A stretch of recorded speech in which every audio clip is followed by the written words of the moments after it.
अभी पिंगला की कहानी भगवान श्री कृष्ण बता रहे हैं कि एक वेश्या थी पिंगला, और दत्तात्रेय महाराज ने उसको देखा। अब लोग लोग वेश्या को देखेंगे तो कामातुर करके देखेंगे, लेकिन दत्तात्रेय भगवान कैसे देख रहे हैं?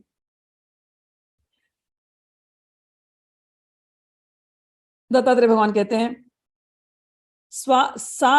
स्वैरिण्ये कदा कांतम संकेत उपनेश्यति अभूतकाले बहिर्द्वारी बिभ्रति रूपमुत्तमं मार्गागच्छतो वीक्ष्य पुरुषान् पुरुष ऋषभ तांचुल्कदान चित वित्तवतः कांतान मेने अर्थ कामुका। वह स्वेच्छाचारिणी तो थी ही, रूपवती थी। एक दिन रात्रि के समय किसी पुरुष को अपने रमण स्थान में लाने के लिए खूब बंठन कर, उत्तम वस्त्राभूषणों से सजकर बहुत देर तक अपने घर के बाहरी दरवाजे पर खड़ी रही। नररत्न, उसे पुरुष की नहीं, उसे पुरुष की नहीं थी कामना, उसे तो धन की कामना थी।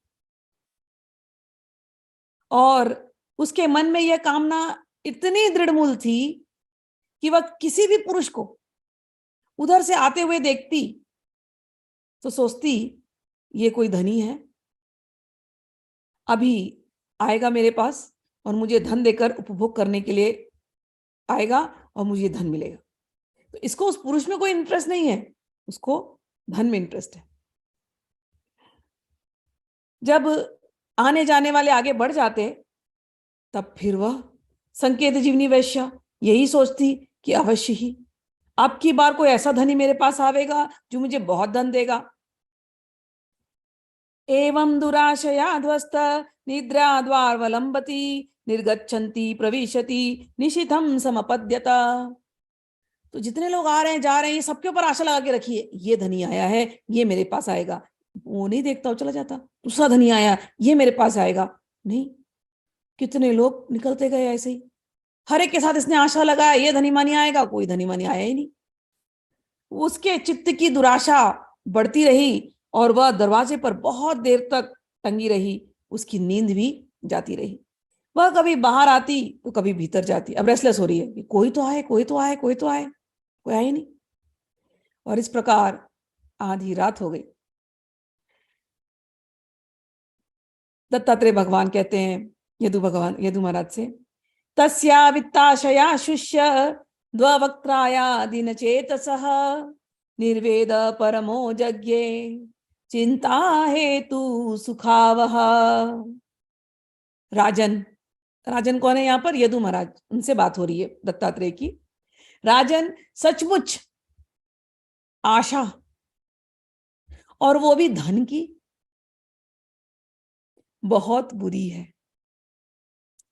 धनी की बाट जोते जोते उसका मुंह सूख गया, चित्त व्याकुल हो गया। अब उसे इस वृत्ति से बड़ा वैराग्य हो गया। थक गई पूरी रात, धन के लालच में क्या नहीं किया उसने, लेकिन उस दिन उसके अंदर वैराग आ गया।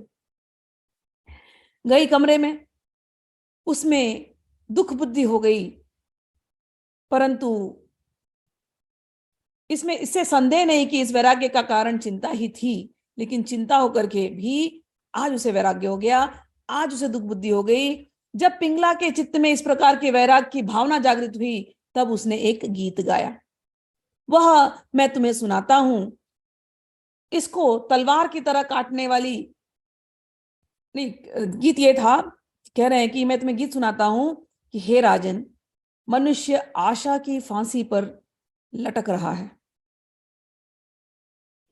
इसको तलवार की तरह काटने वाली यदि कोई वस्तु है तो वो केवल वैराग्य है।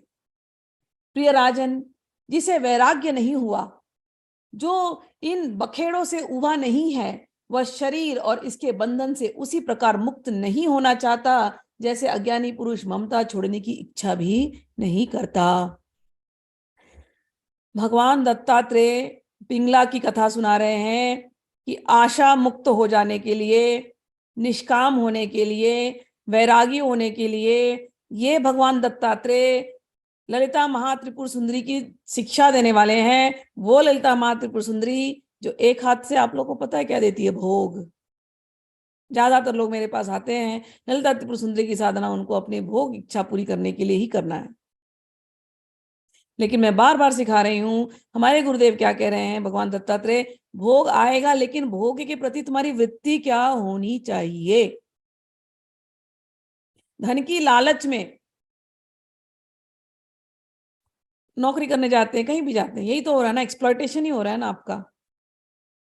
धन के लिए क्या नहीं करते इंसान, हर जगह एक्सप्लॉयटेशन, हर जगह आशा लगाए रखते हैं, ये हमें दे देगा, ये हमें दे देगा, ये हमें दे देगा। कुछ भी करने को इंसान तैयार हो जाता है धन के लिए, किसी भी लेवल पे गिरने को तैयार हो जाएगा धन के लिए, चीट करने को, धोखा देने को, अपनों को धोखा देने को तैयार हो जाता है मनुष्य धन की लालच में। कलयुग में तो जगह जगह पे ये है। ललिता त्रिपुर सुंदरी की साधना आप लोग कर रहे हैं, जरूर आपके अंदर ये सारी इच्छाएं हैं, लेकिन भगवान गुरुदेव की वाणी इसलिए बार बार सुनना, एक तरफ भोग देती है ना तो दूसरी तरफ मोक्ष, बोला ना, वो मोक्ष की अवस्था के लिए जो गुण होने चाहिए वो ये गुण है।